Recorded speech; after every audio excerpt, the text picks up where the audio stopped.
गगनसदृशशयनं पद्मनाभं सुरेशं विश्वाधारं गगनसदृशं मेघवर्णं शुभांगं लक्ष्मीकान्तं कमलनयनं योगिभिर्ध्यानगम्यं वन्दे विष्णुं भवभयहरं ಸರ್ವಲೋಕೈಕನಾಥಂ.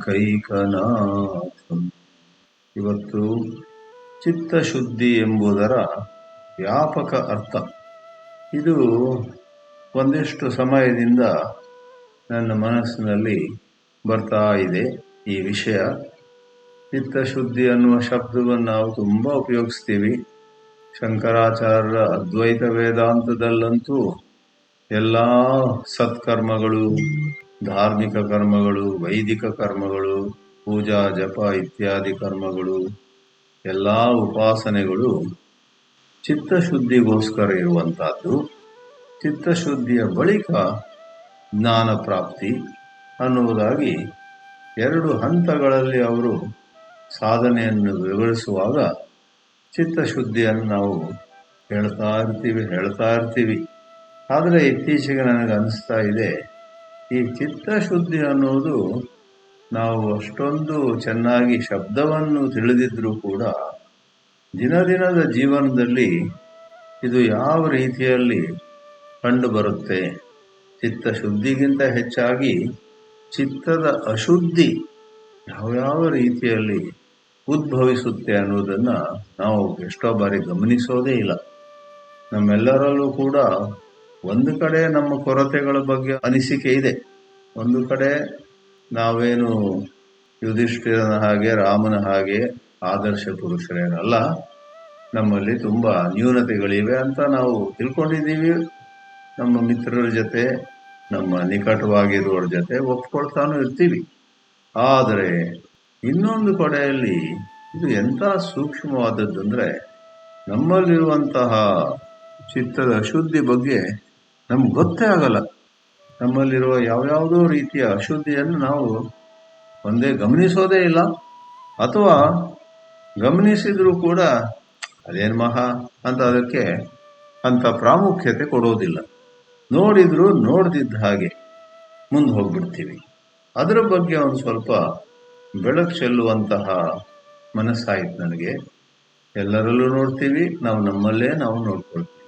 ಸಂಸ್ಕೃತದಲ್ಲಿ ಒಂದು ವಾಕ್ಯ ಇದೆ, ಬುದ್ಧಿ ಕರ್ಮ ಅನುಸಾರಿಣಿ ಅಂತ. ಇದನ್ನು ನೀವು ಗಮನಿಸಿದರೆ ನಾವು ಮಾಡುವ ಕರ್ಮ ನಮ್ಮ ಬುದ್ಧಿಯಂತೆ ಇರುತ್ತೆ ಅನ್ನೋದು ಅರ್ಥ ಅಲ್ಲ. ಇಲ್ಲಿ ಹಾಗೇನಾದ್ರು ಇದ್ದರೆ ಕರ್ಮ ಬುದ್ಧಿ ಅನುಸಾರಿ ಅಂತ ವಾಕ್ಯ ಇರ್ತಿತ್ತು. ಇಲ್ಲಿ ವಿರುದ್ಧವಾಗಿ ಹೇಳಲಾಗಿದೆ, ಬುದ್ಧಿ ಕರ್ಮಾನುಸಾರಿಣಿ ಅಂತ.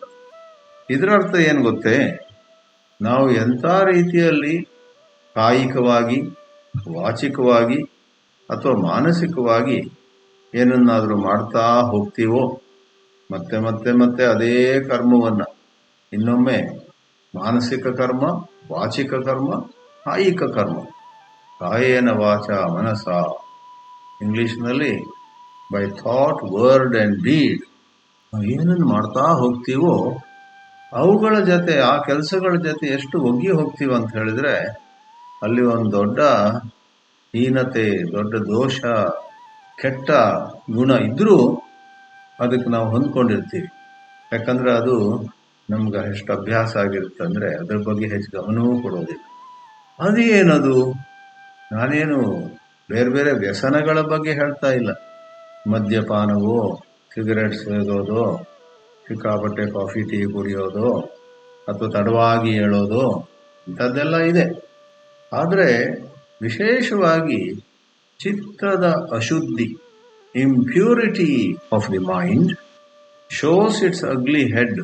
ಅದು ತನ್ನ ತಲೆಯನ್ನು ಎತ್ತುವುದು ಯಾವಾಗ ಅಂತ ಹೇಳಿದರೆ ಮನುಷ್ಯ ಸಂಬಂಧಗಳಲ್ಲಿ.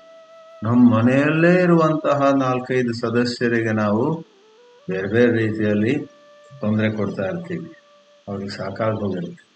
ನಾವು ಕೆಲಸಕ್ಕೆ ಹೋಗ್ತಾ ಇದ್ರೆ ಅಲ್ಲೂ ಕೂಡ ಒಂದೇ ಯಾರನ್ನೋ ಸ್ವಲ್ಪ ಹೀನವಾಗಿ ನೋಡೋದು, ಅಥವಾ ಯಾರಿಗೋ ಬೇಕಾದ್ದಕ್ಕಿಂತ ಹೆಚ್ಚು ಕಠೋರವಾಗಿ ನಮ್ಮ ವರ್ತನೆ ಇರುವಂತಹದ್ದು. ಈ ಶಾಸ್ತ್ರಗಳಲ್ಲಿ ಪುಣ್ಯ ಮತ್ತೆ ಪಾಪ ಅಂತ ಎರಡು ದೊಡ್ಡ ಶಬ್ದಗಳಿವೆ, ನೀವೆಲ್ಲ ತಿಳಿದಿದ್ದೀರ. ಈ ಪಾಪ ಶಬ್ದವನ್ನು ತಗೊಳ್ಳಿ. ಪಾಪ ಶಬ್ದದಲ್ಲಿ ಏನೋ ಗೋಹತ್ಯೆಯನ್ನೋ ಅಥವಾ ಬ್ರಾಹ್ಮಣನ ಕೊಂದೋ ಆ ಥರ ಎಲ್ಲ ಭಾಷೆ ಬರುತ್ತೆ ಹಿಂದಿನ ಗ್ರಂಥಗಳಲ್ಲಿ. ಏನೋ ತುಂಬ ಹಣ ದೋಚ್ಕೊಳ್ಳೋದು, ಯಾರಿಗೂ ಚೆನ್ನಾಗಿ ಬಡಿಯೋದು ಹೊಡೆಯೋದು, ಅದೆಲ್ಲ ಪಾಪ ಅಂತ ನಮ್ಗೆ ಗೊತ್ತಿದೆ. ಆದರೆ ದಿನದಿನದ ಜೀವನದಲ್ಲಿ ನಾವು ಯಾರೋ ಒಬ್ಬರಿಗೆ ಗಮನವೇ ಕೊಡೋದಿಲ್ಲ. ಯಾರೋ ಒಬ್ರು ನಮ್ಮ ಹತ್ರ ಏನೋ ಒಂದು 2 ನಿಮಿಷ ಮಾತಾಡ್ಬೇಕಂತಿರ್ತಾರೆ. ನಾಳೆ ಬನ್ನಿ, ಇನ್ನೊಂದು ದಿವಸ ಮಾತಾಡೋಣ, ಖಂಡಿತ ಮಾತಾಡೋಣ, ಇವತ್ತು ಬೇಡ ಅಂತ ಕೆಲವೊಮ್ಮೆ ಬಹಳ ಜಾಣ್ಮೆಯಿಂದ ಅವ್ರನ್ನ ದೂರ ಇಟ್ಬಿಡ್ತೀರಿ.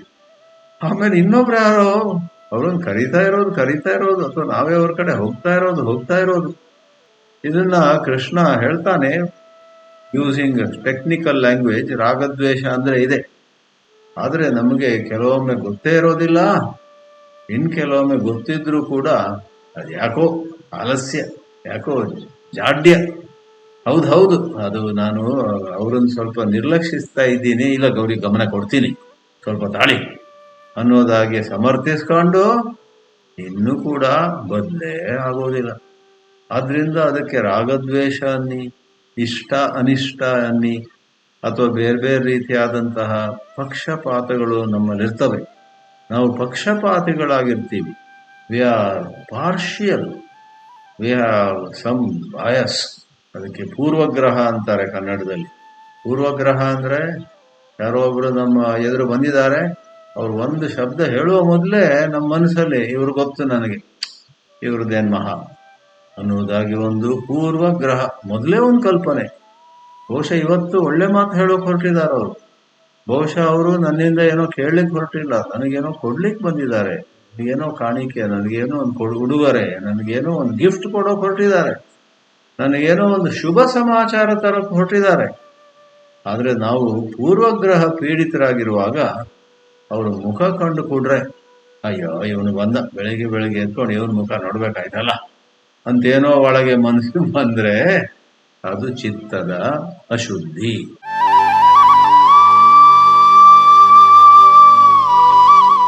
ಅದೇ ರೀತಿಯಲ್ಲಿ ನಮಗೆ ಕೈಗೆ ಬರುವಂತ ಕೆಲಸಗಳಲ್ಲೂ ಕೂಡ ಕೆಲವು ಕೆಲಸಗಳ ಬಗ್ಗೆ ನಮಗೆ ಎಷ್ಟು ರಾಗ ಅಂದ್ರೆ ಅದನ್ನೇ ಮಾಡ್ತಾ ಹೋಗೋದು.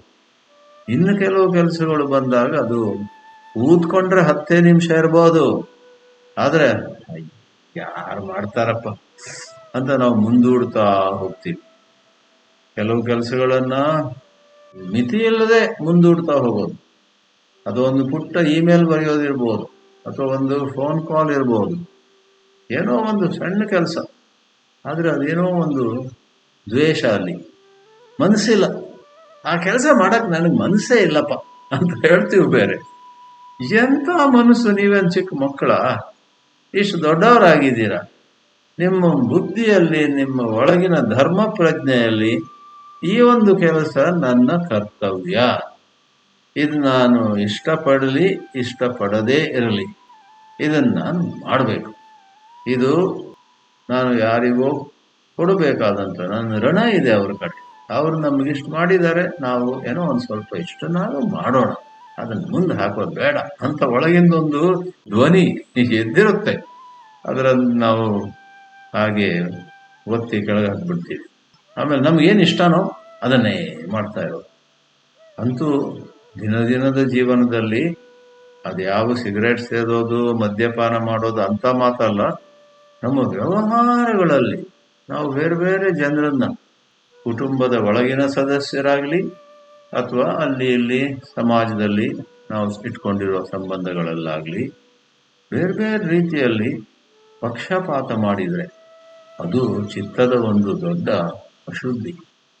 ಹಾಗಾಗಿ ಏನಾಗುತ್ತೆ, ಯಾರು ನಮ್ಗೆ ಇಷ್ಟ ಅಲ್ವೋ ಅವ್ರಿಗೇನಾದ್ರೂ ಯಶಸ್ಸು ಬಂದ್ರೆ ನಮ್ಗೊಳಗೆ ಏನೇನೋ ಕಸಿವಿಸಿ, ಅವನಿಗೆ ಬಂತ ಪ್ರಶಸ್ತಿ, ಅಯ್ಯ ಅವನಿಗೆ ಯಾಕೆ ಬಂತು, ಒಳಗೊಳಗೆ ನಮಗೆ ಬಂದಿದ್ರೆ ಚೆನ್ನಾಗಿತ್ತು ಅನ್ಸುತ್ತೆ, ಅದು ಬಿಡಿ. ಅವನಿಗೆ ಬರೋ ಬದಲು ನಮಗೆ ಇಷ್ಟ ಆದವ್ರು ಯಾರೋ ಒಬ್ಬರಿಗೆ ಪ್ರಶಸ್ತಿ ಬಂದ್ರೆ ಆಹಾ. ಆಮೇಲೆ ಯಾರೋ ಒಬ್ಬರಿಗೆ ಕೆಟ್ಟದಾಗತ್ತೆ, ಅಲ್ಲೂ ಅಷ್ಟೇ, ಇವ್ರ್ಯಾರಿಗೂ ಕೆಟ್ಟದಾದ್ರೆ ನಮ್ಗೆ ಯಾವ ಬೇಸರವೂ ಇಲ್ಲ, ಅವ್ರ್ಯಾರಿಗೂ ಕೆಟ್ಟದಾದ್ರೆ ಛೇ ಛೇ ಛೇ ಛೇ ನಮ್ಮ ಜನ ಅವರು. ಇನ್ನು ಕೆಲವರಿಗಾದ್ರೆ ಖುಷಿಯೇ, ಈಗಲಾದ್ರೂ ಪಾಠ ಆಯ್ತಲ್ಲ ಅವನಿಗೆ ಇಂಥ ಶಿಕ್ಷೆ ಸಿಗಬೇಕಿತ್ತು ಇತ್ಯಾದಿಯಾಗಿ ನಮ್ಮ ಚಿತ್ತದಲ್ಲಿ, ನಮ್ಮ ಮನಸ್ಸಿನಲ್ಲಿ ಅಂತಃಕರಣ ಅನ್ನಬಹುದು. ಅಂತಃಕರಣದಲ್ಲಿ ಹಲವಾರು ರೀತಿಯಾದ ಪ್ರಿಯ ಮತ್ತು ಅಪ್ರಿಯ, ಇಷ್ಟ ಮತ್ತು ಅನಿಷ್ಟ, ರಾಗ ಮತ್ತು ದ್ವೇಷ ಇತ್ಯಾದಿ ಎಲ್ಲ ಇದ್ರೆ ಅದೊಂದು ಚಿತ್ತದ ಅಶುದ್ಧಿ. ಅದನ್ನು ಶುದ್ಧಪಡಿಸುವುದು ಅವಶ್ಯಕತೆ ಇದೆ. ಹೇಗೆ ನಾವು ಕುಡಿಯುವ ನೀರಿನಲ್ಲಿ ಅಶುದ್ಧಿ ಇದೆ ಅಂತ ಗೊತ್ತಾದರೆ ಬೇಗ ಓಡಿ ಹೋಗಿ ನಾವು ಒಳ್ಳೆಯ ಫಿಲ್ಟರ್ ಮತ್ತೆ ಹಾಕಿಸ್ತೇವೆ. ಈಗ ಇರೋ ಫಿಲ್ಟರು ತನ್ನ ಕೆಲಸ ಸರಿಯಾಗಿ ಮಾಡ್ತಾ ಇಲ್ಲ. ಹೇಗೆ ನಾವು ಯಾವುದೋ ರೆಸ್ಟೋರೆಂಟ್ನಲ್ಲಿ ಊಟಕ್ಕೆ ಹೋಗ್ತಾ ಇದ್ದೇವೆ, ಆಗೊಮ್ಮೆ ಈಗೊಮ್ಮೆ ಹೋಗ್ತೀವಿ ಅಂತ ಇಟ್ಕೊಳ್ಳಿ, ಆಮೇಲೆ ಗೊತ್ತಾಯ್ತು, ಗೊತ್ತಿಲ್ವ ನಿಮಗೆ, ಒಳಗೋಗಿ ಒಂದು ಅಡುಗೆ ಮನೆ ನೋಡಿದ್ದೀರಾ ಯಾವಾಗಲಾದ್ರೂ? ಶಿವ ಎಷ್ಟು ಕೊಳೆ ಅಲ್ಲಿ, ನೀವು ಕೇಳಲಿಲ್ವಾ, ಪೇಪರಲ್ಲಿ ಓದ್ಲಿಲ್ವಾ ಅಂತ ಯಾರಾದ್ರೂ ಹೇಳಿದ್ರೆ ಹಾಗಾದ್ರೆ ಇನ್ನು ಹೋಗೋದಿಲ್ಲಪ್ಪ, ಅಲ್ಲಿ ಅಷ್ಟು ಕೊಳೆ ಇದೆ ನಮ್ಗೆ ಗೊತ್ತಿರಲಿಲ್ಲ ಅಂತ ಹೇಗೆ ಹೇಳ್ತೀವೋ, ಇದು ದೃಷ್ಟಾಂತಗಳಷ್ಟೇ. ಅದೇ ರೀತಿಯಲ್ಲಿ ನಮ್ಮ ಮನಸ್ಸಲ್ಲಿ, ನಮ್ಮ ಭಾವನೆಗಳಲ್ಲಿ, ಮಾತಿನಲ್ಲಿ ಮತ್ತು ನಮ್ಮ ಕೃತಿ ಕೆಲಸದಲ್ಲಿ ಬೇರೆ ಬೇರೆ ದೋಷಗಳಿದ್ರೆ ಅದನ್ನ ಏನು ಇಲ್ಲದಿದ್ದ ಹಾಗೆ ಅವುಗಳ ಕಡೆ ಕಣ್ಣು ಮುಚ್ಕೊಂಡಿದ್ರೆ ಕೊನೆಗೆ ಚಕ್ರ ಬಡ್ಡಿಯ ಜೊತೆ ನಮಗೆ ಅದ್ರ ಫಲ ಬರ್ಲಿಕ್ಕಿರುತ್ತೆ. ಆಮೇಲೆ ಆಧ್ಯಾತ್ಮಿಕ ದೃಷ್ಟಿಯಿಂದ ಏನಂದ್ರೆ, ಈ ಕೆಲವು ಪಕ್ಷಪಾತ, ಈ ರಾಗದ್ವೇಷ ಇದನ್ನೆಲ್ಲ ನಮ್ಮಲ್ಲಿ ಇಟ್ಕೊಂಡಿದ್ರೆ ನಮ್ಮ ವೇದಾಂತದ ಉನ್ನತ ದೃಷ್ಟಿಯಿಂದ ಹೇಳುವುದಾದ್ರೆ ನಮಗ ಆತ್ಮಜ್ಞಾನ ಸಿಗೋದೇ ಇಲ್ಲ. ಆತ್ಮ ಅನ್ನುವಂಥದ್ದು ವೇದಾಂತದ ಪ್ರಕಾರ ನಮ್ಮಿಂದ 1 ಇಂಚು ಕೂಡ ದೂರ ಇಲ್ಲ. ನಾವೇ ಆತ್ಮವಾಗಿರುವಂಥದ್ದು. ಆತ್ಮ ಅನ್ನುವುದು ನಮ್ಮದೇ ಆದ ಸ್ವರೂಪ. ಆದ್ರಿಂದ ನಮ್ಮಿಂದ ದೂರ ಇಲ್ಲದ ನಮ್ಮ ಸ್ವರೂಪವೇ ಆಗಿರುವಂತಹ ಆ ಆತ್ಮ ಜ್ಯೋತಿಯನ್ನ ಕಾಣಲಿಕ್ಕೆ ನಮಗಾಗ್ತಾ ಇಲ್ಲ. ಯಾಕೆ? ಈ ಅಶುದ್ಧವಾದ ಚಿತ್ತ ಇದೆಯಲ್ಲ, ಈ ಕೊಳೆಯಿಂದ ಕೂಡಿರೋ ಮನಸ್ಸಿದೆಯಲ್ಲ, ಇದು ವಿಚಿತ್ರವಾಗಿ ಏನೇನೋ ಸೃಷ್ಟಿಸುತ್ತಾ ಇರುತ್ತೆ. ಸೃಷ್ಟಿಸುತ್ತಾ ಏನೋ ರೂಪವನ್ನ, ಏನೋ ಬಣ್ಣವನ್ನ, ಏನೋ ಒಂದು ಶಬ್ದವನ್ನ, ಏನೋ ಒಂದು ಸನ್ನಿವೇಶವನ್ನು ನಮ್ಮ ಮನಸ್ಸಿಗೆ ತರುತ್ತಾ ನಮ್ಮ ಗಮನ ಎಲ್ಲ ಆ ನಾಮರೂಪಗಳ ಕಡೆ, ಆ ಶಬ್ದ ಸ್ಪರ್ಶಗಳ ಕಡೆ, ಆ ಸಂದರ್ಭ ಸನ್ನಿವೇಶಗಳ ಕಡೆ, ಆ 20 ವರ್ಷದ ಹಿಂದಾದ ಘಟನೆಯ ನೆನಪಿನ ಕಡೆಗೆ, ಆ 10 ವರ್ಷದ ನಂತರ ಮುಂದೆ ಆಗಬಹುದಾದಂಥ ಯಾವುದೋ ಒಂದ್ರ ಕಡೆ ನಮ್ಮ ಮನಸ್ಸು ಓಡ್ತಾ ಇರುತ್ತೆ. ನಮ್ಮೊಳಗೆ ಪ್ರಕಾಶಿಸುತ್ತಿರುವಂತಹ ಜ್ಯೋತಿ ರೂಪವಾದ ಆತ್ಮವನ್ನ ನೋಡಲಿಕ್ಕೆ, ಆತ್ಮದರ್ಶನ ಆಗಲಿಕ್ಕೆ ಈ ಅಶುದ್ಧವಾದ ಮನಸ್ಸು ಬಿಡೋದಿಲ್ಲ. ಆದ್ದರಿಂದ ಮಿತ್ರರೇ, ಒಂದು ಕಡೆ ಶಾಸ್ತ್ರಾಧ್ಯಯನ, ಜಪ ತಪ ಪೂಜೆ ಅದೆಲ್ಲ ಬೇಕು. ಏನು ಮಾಡ್ತಿದ್ದೀರೋ ಬಿಡಬೇಡಿ, ಎಲ್ಲ ನಾವು ಮಾಡಬೇಕು ಯಥಾಶಕ್ತಿ. ಆದರೆ ಇನ್ನೊಂದು ಕಡೆಯಲ್ಲಿ ದಿನದಿನವೂ ನಾವು ವರ್ತಿಸುವುದರ ಬಗ್ಗೆ ಹೆಚ್ಚಿನ ಅರಿವು ತುಂಬ ಅವಶ್ಯಕ. ಅದು ನೀವು ಇಂಟ್ರೋಸ್ಪೆಕ್ಷನ್ ಬಗ್ಗೆ ಮಾತಾಡ್ತಿದ್ದೀರಾ ಅಂತ ಯಾರು ಕೇಳ್ಬೋದು. ಸಾಮಾನ್ಯವಾಗಿ ಇಂಟ್ರೋಸ್ಪೆಕ್ಷನ್ ಹೇಗಿರ್ತದಂದ್ರೆ, ಇಡೀ ದಿವಸ ಅಲ್ಲಿ ಹೋಗಿ ಇಲ್ಲಿ ಹೋಗಿ ಇವ್ರ ಜೊತೆ ವ್ಯವಹಾರ ಮಾಡಿ, ಅಲ್ಲಿ ಇದು ಮಾಡಿ, ಇಲ್ಲಿ ಇದು ಮಾಡಿ ಏನೆಲ್ಲ ಆಗುತ್ತೆ ಪ್ರತಿದಿನ. ಕೊನೆಗೆ ರಾತ್ರಿ 10 ಗಂಟೆಗೆ ಮಲ್ಗೋಕ್ ಹೊರಟಿದ್ದೀವಿ. ಕೆಲವರೆಲ್ಲ ಇಂಟ್ರೋಸ್ಪೆಕ್ಷನ್ ಅಂತಾರೆ, ಅಂತರ್ವೀಕ್ಷಣೆ. 10 ಗಂಟೆಗೆ ಇಂಗ್ಲಿಷ್ನಲ್ಲಿ ಅದಕ್ಕೆ ಡೈಯಿಂಗ್ ಡಕ್ ಅಂತಾರೆ. ಡೈಯಿಂಗ್ ಡಕ್ ಅಂದ್ರೆ ಒಂದು ಬಾತುಕೋಳಿ ಇನ್ನೇನು ಸಾಯ ಹೊರಟಿದೆ. ಆ ಪ್ರಕಾರ ನಮಗೆ ತುಂಬಾ ಆಯಾಸ ಆಗಿರುತ್ತೆ. ನಮ್ಮ ಮನಸ್ಸು ಅಷ್ಟು ಚಂದವಾಗಿ ಕೆಲಸ ಮಾಡ್ತಿರುವುದಿಲ್ಲ. ನಮ್ಮ ಬುದ್ಧಿವಂತಿಕೆ ಕೂಡ ಸ್ವಲ್ಪ ಕ್ಷೀಣವಾಗಿರುತ್ತೆ.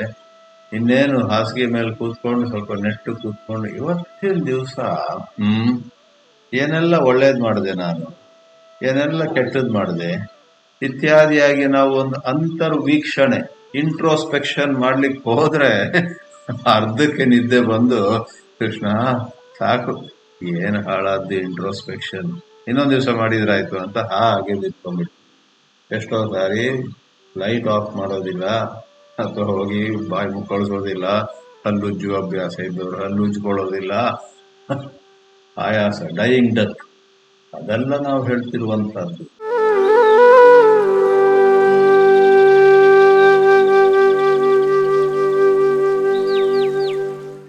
ಆ ಪ್ರಕಾರ ಅಲ್ಲೊಮ್ಮೆ ಇಲ್ಲೊಮ್ಮೆ ರಾತ್ರಿ ಆಗ್ಲಿ ಅಥವಾ ದಿನದಲ್ಲಿ ಒಂದು ಸಮಯದಲ್ಲಿ ಆಗ್ಲಿ ಮಧ್ಯಾಹ್ನ 3 ಗಂಟೆಗೆ ಕೂತ್ಕೊಂಡು ನಾನಿವತ್ತು 5:30ಗೆ ಇದ್ದೆ, 5:30ಯಿಂದ 6:00ವರೆಗೆ ಏನ್ ಮಾಡಿದೆ, 6:30ಯಿಂದ 7:00ವರೆಗೆ ಏನ್ ಮಾಡಿದೆ, ಎಲ್ಲಾದ್ರೂ ತಪ್ಪು ಮಾಡಿದ್ನ ಇತ್ಯಾದಿಯಾಗಿ ಆ ಒಂದು ವಿಚಾರ ಮಾಡುವುದು ಒಂದು ಬಗೆ ಇದೆ.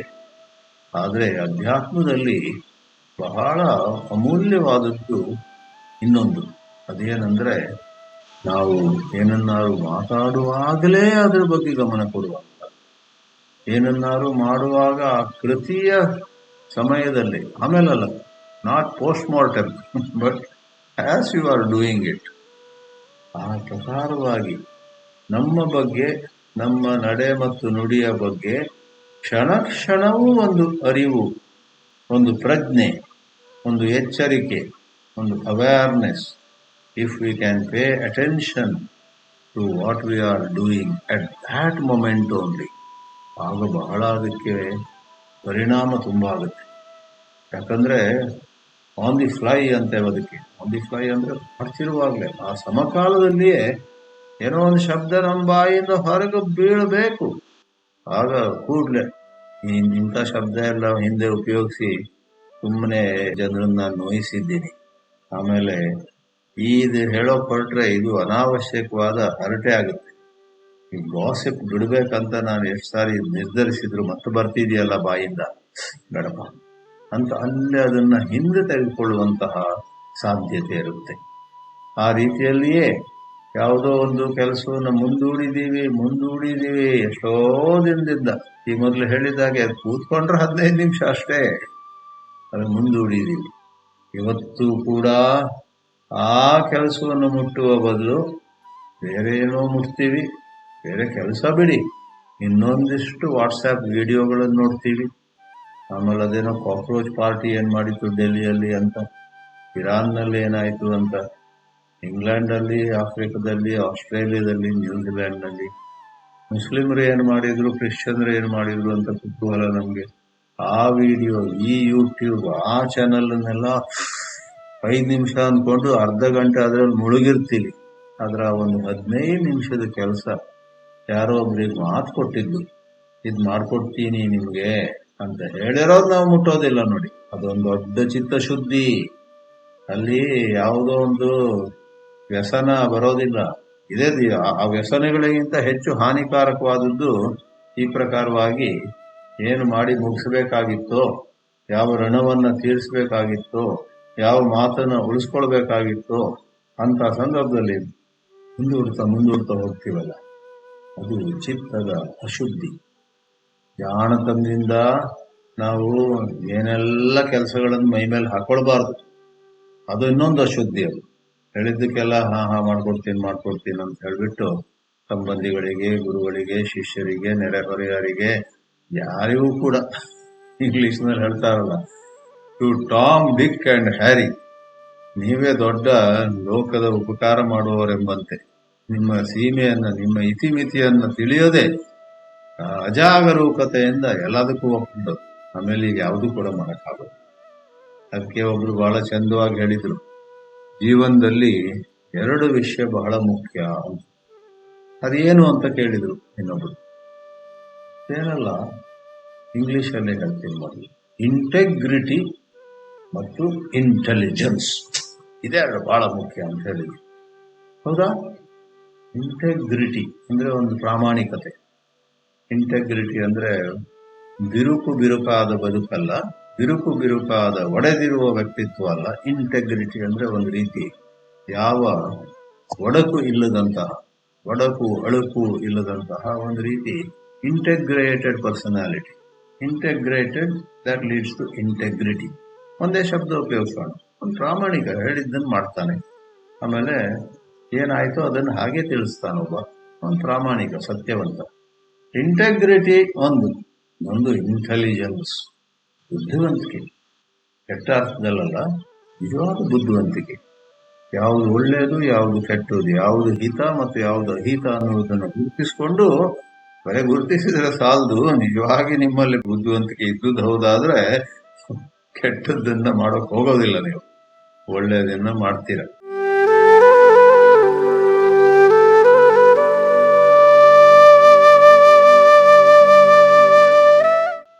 ಇಂಟೆಗ್ರಿಟಿ ಮತ್ತು ಇಂಟೆಲಿಜೆನ್ಸ್, ಇದು ಸ್ವಲ್ಪ ಹಾಸ್ಯ ಇದೆ ಇದರಲ್ಲಿ. ಅದು ಗಂಭೀರವಾದ ಸತ್ಯ ಇದೆ, ಅದನ್ನು ಖಂಡಿತ ಹೇಳಿ ಕೊಡ್ತೀವಿ. ಅದ್ರ ಮೊದಲು ಹಾಸ್ಯ ಏನಂತ ಹೇಳಿದ್ರೆ, ಇನ್ನೊಬ್ರು ಕೇಳಿದ್ರಂತೆ, ಹಾ ನೀವು ಹೇಳೋದು ನನಗೆ ಅರ್ಥವಾಗುತ್ತೆ, ಇಂಟೆಗ್ರಿಟಿ ಮತ್ತು ಇಂಟೆಲಿಜೆನ್ಸ್, ಅದು ಸ್ವಲ್ಪ ಹೇಳಿ, ಇಂಟೆಗ್ರಿಟಿಗೆ ಏನ್ ಡೆಫಿನಿಷನ್, ಇಂಟೆಲಿಜೆನ್ಸ್ಗೆ ಏನ್ ಡೆಫಿನಿಷನ್, ಯಾವುದನ್ನ ಇಂಟೆಲಿಜೆನ್ಸ್ ಅಂತ ಕರಿತೀರಲ್ಲ. ಅದಕ್ಕೆ ಇವರು ತುಂಟ ತಂದಿಂದ ಹೇಳಿದ್ರಂತೆ, ಇಂಟೆಗ್ರಿಟಿ ಅಂದ್ರೆ ಎಲ್ಲೆಲ್ಲಿ ನಾವೇನಾದ್ರೂ ಮಾತು ಕೊಟ್ಟಿರ್ತೀವಲ್ಲ ಅದನ್ನ ಉಳಿಸ್ಕೊಳ್ಳೋದು, ಕೊಟ್ಟ ಮಾತನ್ನ ನಡೆಸೋದು, ಅದು ಇಂಟೆಗ್ರಿಟಿ. ಆಗ ನೀವು ಸತ್ಯವಂತರು. ಹಾಗಾದ್ರೆ ಇಂಟೆಲಿಜೆನ್ಸ್ ಏನು? ಅಲ್ಲಿ ಬರುತ್ತೆ ಹಾಸ್ಯ. ಯಪ್ಪ ಹೇಳಿದ್ನಂತೆ, ಇಂಟೆಲಿಜೆನ್ಸ್ ಏನು ಗೊತ್ತೇ, ಯಾರಿಗೂ ಯಾವುದಕ್ಕೂ ಮಾತು ಕೊಡಬೇಡಿ, ಯಾರಿಗೂ ಅದು ಮಾಡ್ಕೊಡ್ತೀನಿ ಇದು ಮಾಡ್ಕೊಡ್ತೀನಿ ಅಂತ ಹೇಳಲೇಬಾರ್ದು, ಅದು ಇಂಟೆಲಿಜೆನ್ಸ್ ಅಂತ ಅಲ್ಲಿ ಹಾಸ್ಯ ಕೇಳ್ತಾರೆ. To put it in English, to keep your promises is integrity. Never to promise anything to anybody is intelligence. So it's for humor. ಆದರೆ ರಿಯಲ್ ಲೈಫ್ನಲ್ಲಿ, ನಿಜವಾದ ಒಂದು ಬದುಕಿನಲ್ಲಿ, ನಿಜವಾಗಿ ಒಂದು ಒಳ್ಳೆಯ ಶೀಲದಿಂದ, ಒಳ್ಳೆಯ ಚರಿತ್ರದಿಂದ, ಒಳ್ಳೆಯ ನಡತೆಯಿಂದ ಬೇರೆಯವರಿಗೂ ಹಿತವಾಗಬೇಕು, ನಮಗೂ ಹೆಚ್ಚಿನ ನಮ್ಮ ನೆಮ್ಮದಿ ಸಿಗ್ತಾ ಇರಬೇಕು ಅಂತ ಒಂದು ರೀತಿ ನಾವು ಬದುಕಬೇಕಾದ್ರೆ ಯಾರಿಗೂ ಏನಕ್ಕೂ ಮಾತು ಕೊಡದೇ ಇರೋದು ಸಾಧ್ಯವೇ ಇಲ್ಲ. ಆದ್ರಿಂದ ಸರಿಯಾದ ಹಾಸ್ಯವನ್ನ ಬದಿಗೊತ್ತಿ ಈ ಒಂದು ಎರಡು ಬದುಕಿನಲ್ಲಿ ಮುಖ್ಯವಾದ ವಿಷಯಗಳನ್ನುವಂತಹ ಸಂದರ್ಭದಲ್ಲಿ ಹೀಗೆ ಹೇಳ್ಬೋದು. ಮೊದಲೇ ಡೆಫಿನಿಷನ್ ಯಾವ ವ್ಯತ್ಯಾಸ ಇಲ್ಲ. ಇಂಟೆಗ್ರಿಟಿ ಅಥವಾ ಪ್ರಾಮಾಣಿಕತೆ ಅಂದ್ರೆ ನಾವು ಕೊಟ್ಟ ಮಾತನ್ನ ಉಳಿಸ್ಕೊಳ್ಳುವಂತ, ಅದನ್ನು ಪಾಲನೆ ಮಾಡುವಂತ. ಇಂಟೆಲಿಜೆನ್ಸ್ ಏನು ಗೊತ್ತೇ, ಹಾಸಿಗೆ ಇದ್ದಷ್ಟು ಕಾಲು ಚಾಚಬೇಕು, ಯಾವುದು ನಮ್ಮ ಕೈಯಲ್ಲಿ ಸಾಧ್ಯ ಅಲ್ವೋ ಅದನ್ನೆಲ್ಲ ಒಪ್ಕೊಳ್ಬಿಡೋದು, ಎಲ್ಲರಿಗೂ ಹಾಗೆ ಇದು ಅದು ಇದು ಅಂತ ಎಲ್ಲ ಪ್ರಾಮಿಸ್ ಮಾಡೋದು. Not to promise unrealistically or excessively, that is intelligence. Think twice before saying yes, ಹೀಗೆ ಬರುತ್ತೆ. ಈಗ ಪುನಃ ಚಿತ್ತ ಶುದ್ಧಿ ಮತ್ತು ಚಿತ್ತದ ಅಶುದ್ಧಿ ಅನ್ನುವಂಥ ಸಂದರ್ಭದಲ್ಲಿ ದಿನವೂ ನಾವುಗಳು ಈ ಇಂಟರ್ ಪರ್ಸನಲ್ ರಿಲೇಶನ್ಶಿಪ್ಸ್ನಲ್ಲಿ ನಮ್ಮ ಸಂಬಂಧ, ಮನೆಯಲ್ಲಿಯೇ ಪತಿಯೋ ಪತ್ನಿಯೋ, ಮಗನೋ ಮಗಳು, ಹಾಗೆ ಈ ಮೊದಲು ಹೇಳಿದ ಹಾಗೆ ನೆರೆಹೊರೆಯರಾಗಿರ್ಲಿ, ಎಷ್ಟೋ ವರ್ಷಗಳಿಂದ ನಮ್ಮ ಜೊತೆ ಇದ್ದಂಥ ಮಿತ್ರರಾಗಲಿ, ಇನ್ಯಾರೊಬ್ರು ಮೊನ್ನೆ ಅಷ್ಟೇ ಪರಿಚಯ ಆಯಿತು, ಆದರೂ ಅದೇನೋ ಒಂದು ಬಾಂಧವ್ಯ ಬೆಳೀತಾ ಇದೆ. ಅವರು ನಮ್ಮನ್ನು ಭೇಟಿಯಾಗಿ ಬರ್ತಾರೆ, ನಾವು ಅವ್ರನ್ನ ಭೇಟಿಯಾಗಿ ಹೋಗ್ತೀವಿ, ಅದೇನೋ ಒಂದು ನೋಡಿ ಅಂತದ್ದು ನಿಮ್ಮ ಜೀವನದಲ್ಲಿ ಇದ್ದೇ ಇರುತ್ತೆ. ಹೊಸ ಸಂಬಂಧಗಳು, ಹಳೆಯ ಸಂಬಂಧಗಳು, ಬೇರೆ ಬೇರೆ ಪ್ರಕಾರದ ಸಂಬಂಧಗಳು, ಬೇರೆ ಬೇರೆ ಸನ್ನಿವೇಶದಲ್ಲಿ. ಅಂದ್ರೆ some are political contact, some are social contact, some are relatives, ನಮ್ಮ ಕಡೆಯಿಂದ, ನಮ್ಮ ಹೆಂಡತಿ ಕಡೆಯಿಂದ, ಗಂಡನ ಕಡೆಯಿಂದ. ಅಂತೂ ಬದುಕನ್ನುವಂತಹದ್ದು ಎಷ್ಟೋ ಸಂಬಂಧಗಳನ್ನ ಒಳಗೊಂಡಿರುತ್ತೆ. ಆ ಸಂಬಂಧಗಳಲ್ಲೆಲ್ಲವೂ ಕೂಡ ಪಕ್ಷಪಾತವಿಲ್ಲದೆ, ಯಾರ ಬಗ್ಗೆ ಕೂಡ ದ್ವೇಷವಿಲ್ಲದೆ, ಅವರಲ್ಲಿ ಏನಾದರೂ ತಪ್ಪನ್ನು ಗಮನಿಸಿದರೂ ಕೂಡ ಆ ತಪ್ಪಿದೆ ಅಂದು ಮಾತ್ರಕ್ಕೆ ಅವ್ರ ಬಗ್ಗೆ ವಿಪರೀತವಾಗಿ ಮುಖ ನಾನು ನೋಡೋಕೆ ಇಷ್ಟಪಡಲ್ಲ, ಅವ್ರ ಜೊತೆ ನನಗೆ ಯಾವ ವ್ಯವಹಾರವೂ ಬೇಡ ಇತ್ಯಾದಿಯಾಗಿ ಅತಿಯಾದ ಒಂದು ಭಾವನೆಯನ್ನ, ಋಣಾತ್ಮಕವಾದ ನೆಗೆಟಿವ್ ಭಾವನೆ ಇಟ್ಕೊಳ್ಳೋದೆಲ್ಲ ಅವರಿಗೆ ಹಾನಿಯಾಗೋದು ಬಿಡಿ, ನಮಗೇನೇ ಅದು ಹಾನಿಯಾಗುತ್ತೆ. ಮತ್ತು ಆಧ್ಯಾತ್ಮಿಕ ಪ್ರಯಾಣದಲ್ಲಿ ಅದೊಂದು ಅಡಚಣೆ ಆಗುತ್ತೆ, ಮುಂದೆ ಹೋಗ್ಲಿಕ್ಕೆ ಸಾಧ್ಯ ಇಲ್ಲ. ಯಾರೋ ಒಬ್ರು ನಮ್ಗೆ ಅನ್ಯಾಯ ಮಾಡಿರ್ತಾರೆ, ಯಾರೋ ಒಬ್ರು ನಮಗೆ ನೋವು ಕೊಟ್ಟಿರ್ತಾರೆ, ಸತ್ಯ. ಆದ್ರೆ ಆದಷ್ಟು ಮಟ್ಟಿಗೆ ಅವರನ್ನ ದ್ವೇಷಿಸಬಾರ್ದು. ಆ ಒಂದು ಏನಾಯ್ತೋ ಅದನ್ನ ಅರ್ಥ ಮಾಡಿಕೊಂಡು ಹೀಗೆಲ್ಲ ಆಗಿದೆ, ಬೇಕಂದ್ರೆ ನಾವು ಸ್ವಲ್ಪ ದೂರ ಇಟ್ಕೊಳ್ಬಹುದು ಅಂತ ಅವರು ಯಾವ್ದೋ ಹಾಡಿದೆಯಲ್ಲ, ಬೀಳ್ಬೇಕು ಅಲ್ಲಿ ಅವ್ರದ್ದು ಮುರಿಬೇಕು ಇತ್ಯಾದಿಯಾಗಿ ಅವರಿಗೆ ಕೆಟ್ಟದಾಗಬೇಕು, ನಾನೇನ್ ಮಾಡಕ್ ಹೋಗಲ್ಲ, ಆದ್ರೆ ಯಾರು ಹೋಗಿ ಎರಡು ಕಳಿಸ್ಬೇಕು ಅವರಿಗೆ ಇತ್ಯಾದಿಯಾಗೆಲ್ಲ ಭಾವನೆಯನ್ನು ನಾವು ನಮ್ಮಲ್ಲಿ ಪ್ರೋತ್ಸಾಹಿಸ್ಕೊಳ್ತಾ ಹೋದ್ರೆ, if you encourage negative thoughts about them even if they have done something bad for us, ಅದು ನಮ್ಗೇನೆ ನೋವು ಉಂಟು ಮಾಡ್ತಾ ಇರುತ್ತೆ. ಅಂತೂ ಯಾವುದೋ ಶ್ಲೋಕ, ಯಾವುದೋ ಮಂತ್ರ, ಯಾವುದೋ ಒಂದು ಆಧ್ಯಾತ್ಮಿಕ ಶಬ್ದವನ್ನು ಉಪಯೋಗಿಸದೆ ಇವತ್ತೊಂದು ಪ್ರಯತ್ನ ನಾವು ಏನ್ ಮಾಡಿದ್ದೇವಂದ್ರೆ, ಕಾಯೇನ ವಾಚ ಮನಸ, ಶಾರೀರಿಕವಾಗಿ ನಮ್ಮ ವಾಣಿಯಲ್ಲಿ ಮನಸ್ಸಿನಲ್ಲಿ ಕೂಡ ಎಲ್ಲ ಮನುಷ್ಯ ಸಂಬಂಧಗಳ ಒಂದು ಮಾಧ್ಯಮದಲ್ಲಿ ನಾವು ಅಹಿತವಾದ ಅಥವಾ ತಮೋಗುಣದಲ್ಲಿ ಇರುವಂತ ಈ ಮುಂದೂಡುವುದೆಲ್ಲ ತಮೋಗುಣವಾಯಿತು.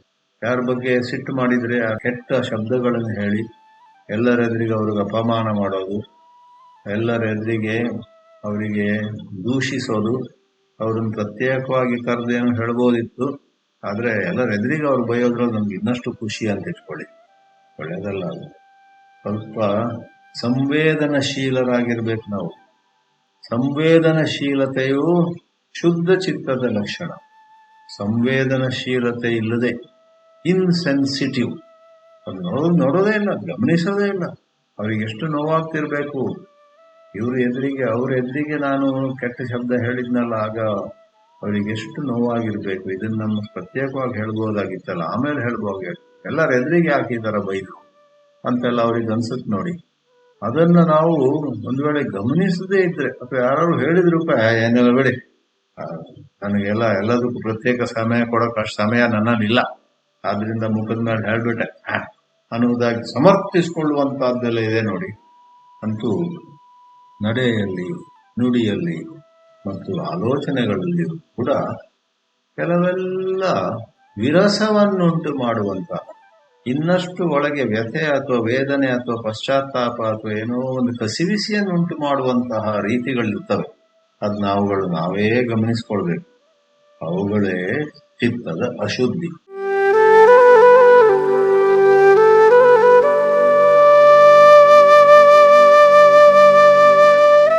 ಮತ್ತು ಈ ಮಾತನ್ನು ಮುಗಿಸುವ ಮೊದಲು, ಚಿತ್ತದ ಶುದ್ಧಿಗಾಗಿ ಒಂದು ಬಹಳ ಎತ್ತರದ ಮಟ್ಟದಲ್ಲಿ ಕ್ಷಣ ಕ್ಷಣವೂ ನಾವು ಸ್ವಲ್ಪ ಜಾಗರೂಕರಾಗಿದ್ದರೆ, ನಾಲಿಗೆ ತುದಿಗೆ ಬಂದ ಶಬ್ದವನ್ನ ಇದು ಸರಿಯಲ್ಲ, ಹಿಂದೊಮ್ಮೆ ಈ ಪ್ರಕಾರ ಹೇಳಿದಾಗ ಬಹಳ ತೊಂದರೆ ಆಗಿತ್ತು, ಈಗ ಬಾಯಿ ಮುಚ್ಕೊಂಡಿರೋಣ ಅಂತ ಜಾಣತನದಿಂದ ಬೇರೊಂದು ಶಬ್ದವನ್ನು ಅಥವಾ ಬೇರೊಂದು ವಿಷಯವನ್ನೇ ಎತ್ಕೊಂಡು ನಾವು ಮುಂದೆ ಹೋಗ್ಬೇಕು. ಮತ್ತು ಆ ಕ್ಷಣದಲ್ಲಿಯೂ ನಾವು ಜಾಗರೂಕತೆ ವಹಿಸೋದು ಹೇಳಿ ಆಯ್ತು. ಅದಲ್ಲದೆ ಸತ್ಯವಾಗಿಯೂ ನಮ್ಮ ಸಂಪ್ರದಾಯದಲ್ಲಿ ಬಂದಿರತಕ್ಕಂತಹ ಸತ್ಕರ್ಮಗಳು ಖಂಡಿತವಾಗಿ ಸಹಾಯ ಮಾಡ್ತವೆ. ಆದ್ರಿಂದ ಹೆಚ್ಚು ಜಪ ಮಾಡ್ಲಿಕ್ಕೆ ಸಾಧ್ಯ ಆಗದಿದ್ರೂ ಕೂಡ ಯಥಾಶಕ್ತಿ ಸ್ವಲ್ಪ ಓಂ ನಮೋ ಭಗವತೆ ವಾಸುದೇವಾಯ ಸ್ವಲ್ಪ ಪೂಜೆ ಮಾಡ್ಲಿಕ್ಕೆ ಸಾಧ್ಯವಾದ್ರೆ, ಅದು ತಿಳ್ಕೊಂಡಿದ್ರೆ, ಮಾಡುವ ರೀತಿಯನ್ನು ಕಲ್ತ್ಕೊಂಡಿದ್ರೆ ಮಾಡಬಹುದು. ಪ್ರಕಾರವಾಗಿ ಶ್ರೀ ರಮಣ ಮಹರ್ಷಿಗಳು ರಮಣ ಗೀತೆಯಲ್ಲಿ ಹೇಳ್ತಾರೆ, ಯತ್ ಕರ್ಮ ಸುಕೃತಂ ಪ್ರೋಕ್ತಂ ಮನೋವಾಕ್ಕಾಯ ಸಂಭವಂ ತತ್ತು ಕರ್ಮಾಂತರಂ ಹಂತಿ ಮನೋವಾಕ್ಕಾಯ ಸಂಭವಂ ಅಂತ ಒಂದು ಶ್ಲೋಕ ಇದೆ. ಯಾವುದು ನಮ್ಮ ಪೂರ್ವ ಕರ್ಮಗಳು ಮನೋವಾಕ್ಕಾಯ ಸಂಭವಂ, ಮನಸ್ಸಿನಿಂದ, ವಾಣಿಯಿಂದ ಅಥವಾ ಕಾಯ ಶರೀರದಿಂದ ಯಾವ ಕೆಟ್ಟ ಕರ್ಮಗಳಾಗಿರ್ತವೆ ಅಲ್ಲ, ಅದೊಂಥರ ಭಾರ ನಾವು ಎತ್ಕೊಂಡಿರ್ತೀವಿ. ಆ ಭಾರ ನಮ್ಮ ಹೆಗ್ಲ ಮೇಲೆ ಇರುತ್ತೆ, ಹಿಂದಿನ ತಪ್ಪುಗಳು. ಆದ್ರೆ ಅದನ್ನೆಲ್ಲ ತೊಳೆಯಲಿಕ್ಕೆ ಸಾಧ್ಯ ಇದೆ, ಅದನ್ನೆಲ್ಲ ಇಳಿಸ್ಲಿಕ್ಕೆ ಸಾಧ್ಯ ಇದೆ. ಹೇಗೆ? ಯತ್ ಕರ್ಮ ಸುಕೃತಂ ಪ್ರೋಕ್ತಂ, ಈ ದಿನ, ಈ ಕ್ಷಣ, ಇವತ್ತು ಒಳ್ಳೆ ಕೆಲಸ. ಇಷ್ಟು ದಿವಸ ಏನೋ ಕೆಲಸಗಳನ್ನೆಲ್ಲ ಮುಂದೂಡ್ತಾ ಇದ್ರೆ, ಇವತ್ತು ಸ್ವಲ್ಪ ಇದು ಯಾವ್ದದು ನಾನು ತುಂಬಾ ದಿನದಿಂದ ಮುಟ್ಲೇ ಇಲ್ವಲ್ಲ, ಇದು ಇವತ್ತು ಮಾಡಿಯೇ ಬಿಡ್ತೀನಿ, 15 ನಿಮಿಷ ಎಲ್ಲವನ್ನು ಬದಿಗೊತ್ತಿ ಇದನ್ನು ಮುಗಿಸಿ ಅವ್ರಿಗೆ ಕೊಟ್ಟು ಮಾತು ಉಳಿಸ್ಕೊಂಡೆ ಅನ್ನುವಂತ ಒಂದು ಸಂತೃಪ್ತಿಯನ್ನು ಇವತ್ತೇ ಪಡೀತೀನಿ ಅನ್ನುವ ರೀತಿಯಲ್ಲಿ ಇವತ್ತಿನ ಸತ್ಕರ್ಮ. ಯತ್ ಕರ್ಮ ಸುಕೃತಂ ಪ್ರೋಕ್ತಂ ಮನೋವಾಕ್ಕಾಯ ಸಂಭವಂ ತತ್ತು ಕರ್ಮಾಂತರಂ ಹಂತಿ ಮನೋವಾಕ್ಕಾಯ ಸಂಭವಂ. ಮನಸ್ಸಿನಿಂದ, ವಾಣಿಯಿಂದ ಮತ್ತು ಶರೀರದಿಂದ ಮಾಡಿರ್ತಕ್ಕಂತಹ ಕೆಟ್ಟ ಕರ್ಮಗಳ ಪರಿಣಾಮವನ್ನು, ಕೆಟ್ಟ ಕರ್ಮಗಳ ಮೊಮೆಂಟಮ್ ಅನ್ನ ಇವತ್ತು ನಾವು ಮಾಡುವಂತಹ ಒಳ್ಳೆ ಕರ್ಮಗಳು ಹೋಗಲಾಡಿಸ್ತವೆ, ದೂರಪಡಿಸ್ತವೆ ಅಂತ ಸುಂದರವಾದ, ಚಂದವಾದ, ಬಹಳ ಸರಳವಾದ ಶ್ಲೋಕ ಬರುತ್ತೆ ಅಲ್ಲಿ. ಅದು ಬೇರೆ ಯಾವುದೇನು ಹೊಸದೇನಲ್ಲ. ಎಲ್ಲಾ ಶಾಸ್ತ್ರಗಳಲ್ಲಿ, ಎಲ್ಲಾ ಮತಗಳಲ್ಲಿ, ದ್ವೈತವಾಗ್ಲಿ, ಅದ್ವೈತವಾಗ್ಲಿ, ವಿಶಿಷ್ಟಾದ್ವೈತ ಆಗ್ಲಿ, ಇನ್ನೊಂದು ಯಾವುದೋ ಆಗಲಿ, ಶಂಕರರ ಸಂಪ್ರದಾಯ, ರಾಮಾನುಜರ ಸಂಪ್ರದಾಯ, ಮಧ್ವಾಚಾರ್ಯ ಸಂಪ್ರದಾಯ, ಎಲ್ಲ ಕಡೆಯಲ್ಲೂ ಕೂಡ ಸತ್ಕರ್ಮದಿಂದ ನಿಮ್ಮ ದುಷ್ಕರ್ಮ ತೊಳೆದು ಹೋಗ್ತದೆ ಅಂತ ಮಾತು ಬರುತ್ತೆ. ಆದ್ರಿಂದ ಅವುಗಳಿಗೆಲ್ಲ ಅನುಷ್ಠಾನ ಅಂತೀವಿ ನಾವು. ಧಾರ್ಮಿಕ ಅನುಷ್ಠಾನಗಳು ಕೂಡ ತನ್ನದೇ ಆದ ಸ್ಥಾನವನ್ನು ಹೊಂದಿವೆ. ಎಂದು ಕೂಡ ಅವಹೇಳನ ಮಾಡ್ತಾರೆ. ಧಾರ್ಮಿಕ ಅನುಷ್ಠಾನಗಳ ಮೂಲಕ ಕೂಡ ನಮ್ಮ ಚಿತ್ತ ಶುದ್ಧ ಆಗ್ತದೆ. ಆದ್ರಿಂದ ಎರಡನ್ನೂ ನಾವು ಅಭ್ಯಸಿಸಲಿಕ್ಕೆ ಪ್ರಯತ್ನ ಪಡಬೇಕು. Be aware, be mindful, moment to moment, number 1 higher level, and have some little practices to the extent possible in daily life. ಆ ಪ್ರಕಾರ ಈ ಮನಸ್ಸು, ಈ ಚಿತ್ತ ಅನ್ನುವಂಥದ್ದು ಶುಭ್ರವಾಗ್ತಾ ಹೋಗುತ್ತೆ. ಆಗ ನಮ್ಮ ಹೃದಯದಲ್ಲಿ ಒಂದು ಹಗುರತನ ಅನುಭವಕ್ಕೆ ಬರುತ್ತೆ. ಎದೆ ಹಗುರ ಆಗುತ್ತೆ. ಇಲ್ವಾದ್ರೆ ಎಷ್ಟು ಸಂಪತ್ತಿದೆ, ಎಷ್ಟೆಲ್ಲ ನಾವು ಸಾಧಿಸಿದ್ದೀವಿ, ಸಮಾಜದಲ್ಲಿ ಒಳ್ಳೆ ಸ್ಥಾನಮಾನವೂ ಪಡೆದಿದ್ದೀವಿ, ಎಷ್ಟೋ ಜನ ನಮ್ಮನ್ನು ನೋಡಿ ಹೊಟ್ಟೆ ಕಿಚ್ಚು ಪಡ್ತಾರೆ, ಆದ್ರೂ ನಮಗೆ ಅದೇನೋ ಶಾಂತಿ ಇಲ್ಲ, ಮನಃಶಾಂತಿ ಇಲ್ಲ ನೋಡಿ ಅಂತ ನಾವು ಹೇಳ್ಕೊಳ್ತೀವಿ ಕೆಲವೊಮ್ಮೆ. ಯಾಕ್ರಿ, ನಿಮಗೆ ಯಾಕೆ ಮನಃಶಾಂತಿ ಇಲ್ಲ? ಇಷ್ಟೆಲ್ಲ ಇದ್ದವರಿಗೆ ಯಾಕೆ ಮನಃಶಾಂತಿ ಇಲ್ಲ? ಯಾಕಂದ್ರೆ ಕೆಲವು ಸಣ್ಣ ಸಣ್ಣ ಮಾಡಬಹುದಾದ ನೀವು ಮಾಡ್ತಾ ಇಲ್ಲ. ಸ್ವಲ್ಪ ಪ್ರೀತಿಯಿಂದ, ದಯೆಯಿಂದ, ಸಂವೇದನಶೀಲತೆ, ಸೆನ್ಸಿಟಿವಿಟಿಯಿಂದ ಒಳಗೂಡಿ ವ್ಯವಹರಿಸಿ ಸ್ವಲ್ಪ ಕೆಲವು ಅನುಷ್ಠಾನಗಳನ್ನ ಇಟ್ಕೊಳ್ಳಿ. ಅಲ್ಲಿ ಇಲ್ಲಿ ಸ್ವಲ್ಪ ಒಳ್ಳೆಯ ವಿಚಾರಗಳನ್ನು ಓದಿ. ಹಾಗೆ ಮಾಡ್ತಾ ಹೋದ್ರೆ ಯಾವುದು ಕಷ್ಟ ಅನಿಸಿತ್ತೋ ಒಂದು ಸಮಯದಲ್ಲಿ ಅದು ಸುಲಭವಾಗುತ್ತೆ. ಚಿತ್ತ ಶುದ್ಧಿ ಅನ್ನುವಂಥದ್ದು ಈ ಪ್ರಕಾರ ಎಲ್ಲ ಜೀವನದ ಎಲ್ಲ ಮುಖಗಳಲ್ಲೂ ಕೂಡ, ಎಲ್ಲ ವಿಭಾಗಗಳಲ್ಲೂ ಕೂಡ ತೋರಿ ಬರುವಂತಹದ್ದು. ಚಿತ್ತವು ಅಶುದ್ಧವಾದ್ರೆ ನಾವು ಮಾಡುವುದೆಲ್ಲ ಒಂದು ದಿಕ್ಕಿನಲ್ಲಿ ಹೋಗ್ತವೆ, ಚಿತ್ತವು ಶುದ್ಧವಾದ್ರೆ ಇನ್ನೊಂದು ರೀತಿ ಹೋಗ್ತವೆ. ಮಾಡುವ ಎಲ್ಲ ಚಟುವಟಿಕೆಗಳಲ್ಲಿ ಚಿತ್ತ ಶುದ್ಧವಾದ್ರೆ ಒಂದು ಪರಿಮಳ ಇರುತ್ತೆ, ಚಿತ್ತ ಅಶುದ್ಧವಾಗಿದ್ರೆ ಅದು ದುರ್ವಾಸನೆ ಬರುತ್ತೆ. ನಮ್ಮ ಬದುಕನ್ನುವಂತಹದ್ದು ಸುವಾಸನೆಯಿಂದ ತುಂಬಿರಬೇಕು. ಅದಕ್ಕೋಸ್ಕರ ನಾವು ಬುದ್ಧಿವಂತಿಕೆಯಿಂದ, ಪ್ರಜ್ಞೆಯಿಂದ ಇದನ್ನು ಮಾಡಬೇಕು, ಮಾಡಬಾರದನ್ನು ಬಿಡುವ ಪ್ರಯತ್ನ ಸಾಗಬೇಕು ಅಂತ ಹೇಳ್ಬೋದು. ಓಂ ಶ್ರೀ ವಾಸುದೇವಾಯ ನಮಃ.